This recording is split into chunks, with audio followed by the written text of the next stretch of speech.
Hamas and other Palestinian factions have met in Egypt to discuss the upcoming phases of the Gaza ceasefire, in particular how the Strip will be governed. Now, in a joint statement, they agreed to hand over the administration of Gaza to a temporary Palestinian committee composed of independent specialists from the Strip. Now, this committee will be responsible for managing daily life and basic services in cooperation with Arab partners and international institutions. The statement says based on transparency and national accountability. Right, well, joining us live now from London is Chris Doyle, a commentator on Middle East affairs and the director of the Council for British Arab Understanding. Thank you for speaking to us here at Al Jazeera. Let's start with this meeting in Egypt between Hamas and the other Palestinian factions. What do you make of it, given that Palestinians so far haven't been part of the discussions in this US-led plan? Palestinians have been denied pretty much any agency whatever, and even this technocratic committee, should it come into being, will be subject to supervision from this board of peace that President Trump will be on alongside perhaps former British Prime Minister Tony Blair. But the challenge here is also another one, because the Israeli leadership has already said that any technocratic committee in which Hamas has had a hand in choosing will not be acceptable. So are they, in Israel's view, truly independent? And of course, unfortunately, because Israel holds all the cards and access to the United States, that is a view that might well predominate. It is clearly a mess, and it's in part a mess because of the deliberate intended refusal to have any involvement whatsoever of the Palestinian Authority or the PLO in such a committee, because if you leave it up to factions and the Hamas are involved, you're always going to run up into this. Of course, we don't know exactly who has been chosen. I don't think those names have been announced. But unless this gets the endorsement of the Trump administration, this could be dead on arrival. You're talking there about refusal to have any involvement. Well, we know that the US Secretary of State Marco Rubio just yesterday says that an international force must be made up of countries that Israel is comfortable with. Basically, it sounds like it would get a veto. Now, of course, this, as there are reports that Israel seems has cancelled Turkey's participation. Is this really about security and safety within Gaza, or is this more about Israeli control in the long term?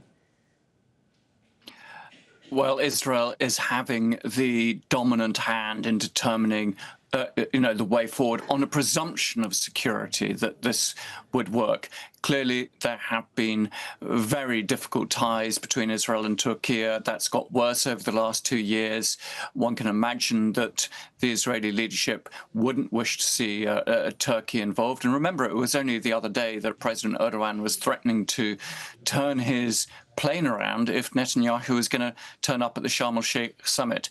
But the thing is, what nobody talks about, it goes back to Palestinian agency again, is what would be acceptable to the Palestinians, the people over whom or with whom such a force would work. Because actually, normally, when you send in an international peacekeeping force, monitoring force into a particular territory, you want the people on the ground to accept it, to work with it.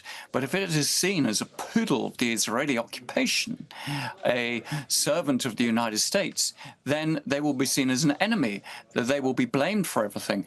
And it will set up a very, very bad dynamic, which will involve almost certainly attacks on that force. And you're speaking about people being seen as enemies. Well, UNRWA, that's the refugee arm of the UN when it comes to Palestinians, has been absolutely pivotal to Gaza, even before the war. But again, Marco Rubio is saying that it can't have a role, calling it a subsidiary of Hamas, something, of course, that UNRWA has denied.